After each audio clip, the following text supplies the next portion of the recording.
order. Avisail Garcia was pretty good for them. He's a free agent again this year, I believe. And not that he alone would be the answer, but even with a return. Hey, let's jump to the AL Central, your home division. I don't think you're picking the home team, though. Are you? I'm not.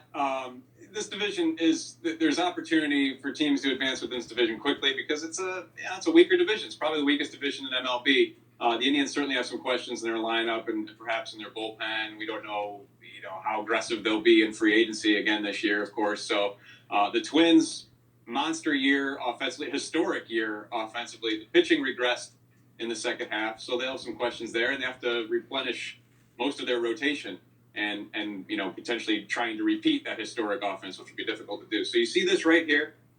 This is the White Sox Kool-Aid. I'm drinking the White Sox Kool-Aid. Drinking the White Sox Kool-Aid. Oh, and it tastes good. It tastes good. The White Sox are on the rise. Great strides from Yohan Moncada, Eloy Jimenez, Lucas Giolito last year. They've got all the payroll room in the world. We talked about this a bit last week. I made the crazy prediction of Garrett Cole. I mean, I don't really think that's going to happen, but it would certainly be fun. I do think, they could obviously be players in this free agent market when they've got just around $50 million as their projected payroll right now for 2020, with some legitimate young talent, both in the big leagues right now and still coming. Michael Kopech coming back from Tommy John surgery.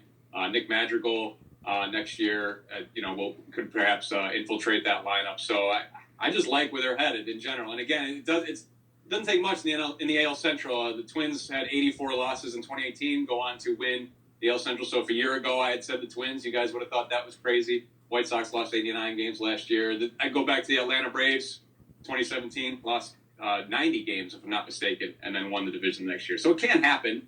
And I think if it could happen anywhere in 2020, it would be the AL Central. I think that's another pick we would endorse. I would also add that something needs to happen in that division to make it more interesting. I mean, just, watching the Indians and Twins kind of rise above the sub-mediocrity of the rest of the pack. Like, what's happened in Detroit is kind of sad to watch. It's just deteriorated into something that's going to take a long time to rebuild.